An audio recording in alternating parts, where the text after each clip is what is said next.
going to perform a compression test on this engine, and I put some white out on there so the numbers are a little more distinct, stand out a little better. It was hard to tell what it was before.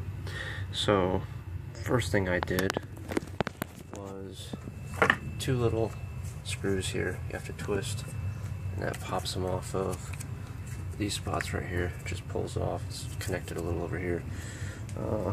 Pulled out, took off those four nuts, came off here that held the coils in, and here's one of the coils. This happens to be number 2, which goes right here. Front of the engine is 1, 2, 3, 4, and you won't see that number when the harness is connector is clicked over it, but that lets me know which one it came out of.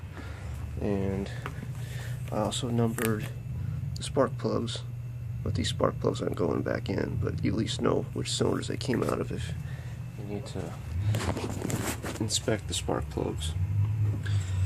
I have the compression tester installed. I'm going to go from 4 down. I have a battery charger hooked up, and I have it on a switch over here. I'm going to have it at 10 amps. Thought about doing 50, but the battery's fully charged, so I'm just going to have it at 10 amps. And that way the battery doesn't drain down at all.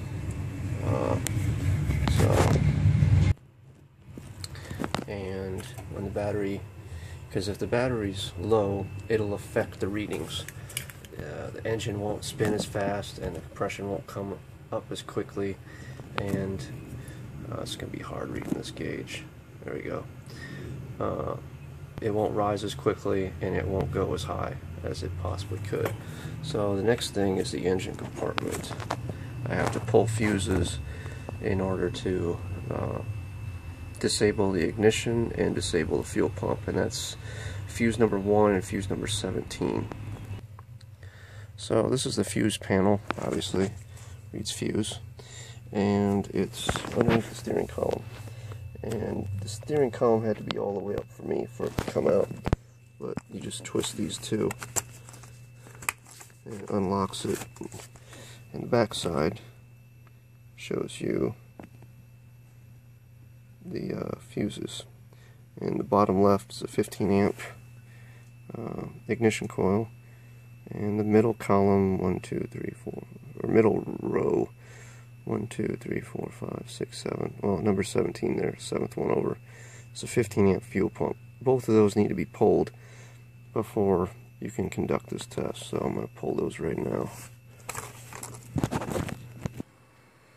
Alright, so I have pulled fuse 1 and 17, and we're getting ready to test cylinder number 4. So, turn the car on.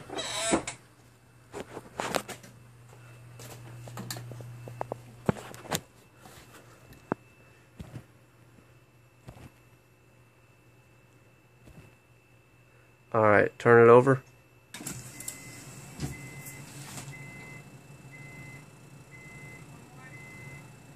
Turn the car over. Stop. So you're at about, turn those off please. That's at 200, I think. So that's cylinder number 4. And you want these all within about 5–10%. 20% is acceptable, but you really want it a lot closer than that. Alright, turn it over again.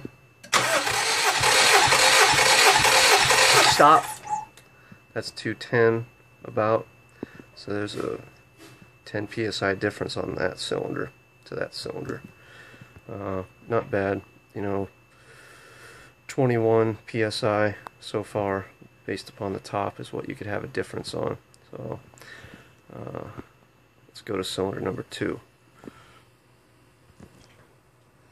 Alright, we're on cylinder number 2. Alright, turn it over.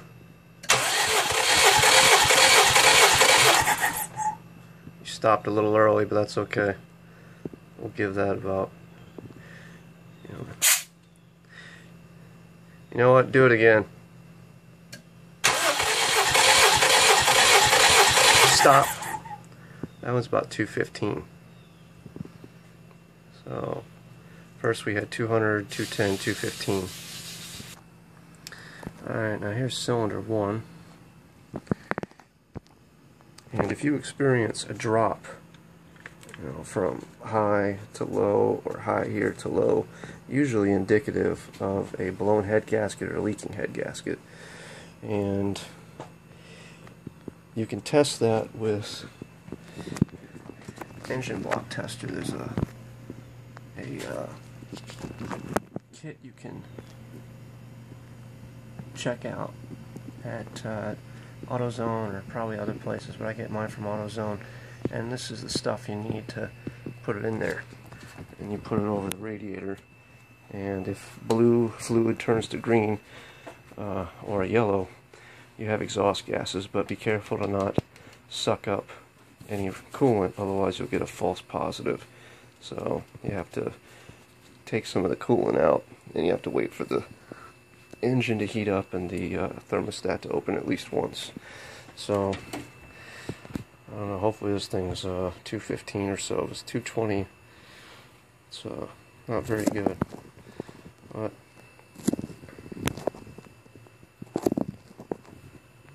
alright, start it up.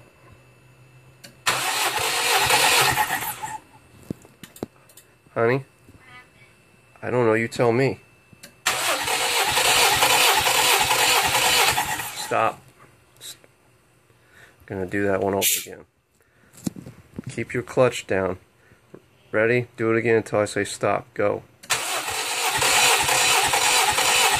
Stop. So this one's 210. So we've got 200, 210, 215, 210. So they're all within spec, and I think I'm going to do this one again just to make sure. So, alright, so we're back on cylinder 1 again.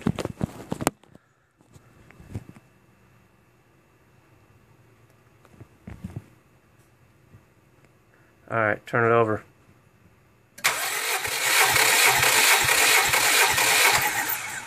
Yeah, it's definitely 200. So this is the weak cylinder, but it's within specs. So that's it for the compression test.